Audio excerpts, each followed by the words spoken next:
in general, makaingon gyud walay kalainan kay puro Katoliko. Kay ang Orthodox Church mas na-known siya nga Eastern Orthodox Church. Kay mo na sila ang Church of the East. Ang sa Romano Katolikong simbahan mo na ang the Church of the West or the Western Church o the Western Orthodox Church. So sa Kristiyanong pundok, sa Kristohanong pagtuo na ay Eastern Orthodox Church na apoy Western Orthodox Church. So unsa may kalainan ni anang moong duha? Number 1 sa panggobyerno. Sa Eastern Orthodox Church, ang ilahang pangulo is ang patriarka. Unya, ang function sa patriarka, muna na magpresidente, dili siya basta-basta makakreate o iya kaugalingong desisyon kung dili pa i-approve sa body. Unlike sa simbahang Katolika, ang Santo Papa na ay supremasyo nga pwede siyang makahukom bisan pa nga dili siya mangutana og mangayo a konsensus sa iyang mga obispo. Tungod ni ining maong supremasya, tungod ni ining maong supremacy nga wala sa ubang mga obispo, ang Santo Papa naghupot og gahom nga wala sa ubang mga obispo nga gihatag ni Cristo ngadto ka San Pedro, San Mateo kapitulo 16 bersikulo 19. So mao na ang gitawag og kalainan. At the same time, ang Romano Katolikong simbahan nagtuo og nagdawat sa otoridad sa Santo Papa. Unlike sa Eastern Orthodox Church, pagtungtong sa 1054 katong yung formal nga split, formal nga pagbulag sa Eastern Church from the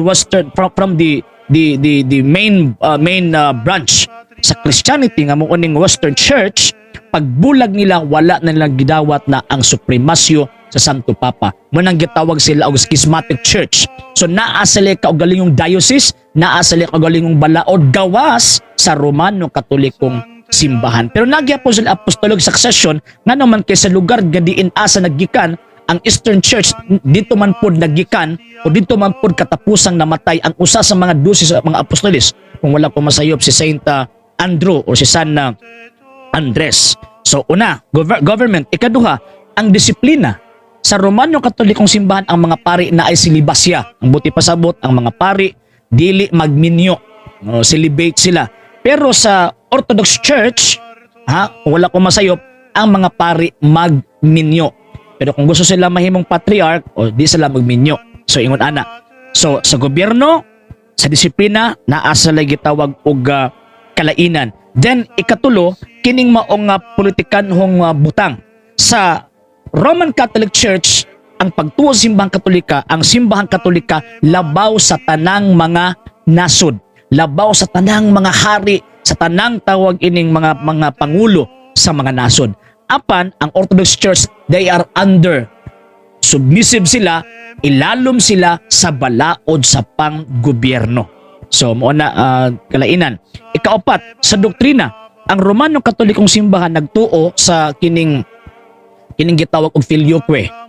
Pero ang kining Orthodox Church, wala sila magtuo anang filioque. Wala sila mudawat ana.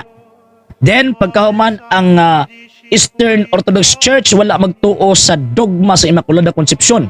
Lahi sa Iglesia Katolika Apostolika Romana, nagtuo og nagtudlo opisyal na si Santa Maria gipanamkon sa iyang inahan nga Santa Ana nga walay buling sa sala. Sa Eastern Orthodox Church, di po sila motuo og purgatorio, pero sa simbahang Katolika nagtuo ang Santa Iglesia Katolika og purgatorio. So kana mo ni mga mas nailahang mga kalainan sa Eastern Church o sa Roman Catholic Church. Pero wa nagpasabot nga di na sila tawag ining Katoliko, maabot man gihapon nga mahiusa gihapon ni sila naagi sa grasya sa Ginoo, o kung masulti na Santo Papa ang gusto ipasulti sa Birhen, kining maong mga gitawag og punduka, kining maong schismatic church, mahitabo ni nga may sakop pagbalik sa Santa Iglesia Katolika Apostolika Romana ang ipanguluhan sa Santo Papa, ang gibinlan ni Kristo pinaagi ni San Pedro. Alang sa mga dugang videos and informations, just click like, subscribe, then click the notification bell for more updates. Bisan kinsa nga naay ang mga pangutana, klarifikasyon, isulat lang or isend lang ang inyong mga questions diha sa comment box kay para ato ang mabasa ug mapaningkamutan nato ang matagaan ug igong pagtubag subay sa gitudlo sa Iglesia Katolika, sa kasaysayan ug sa Biblia.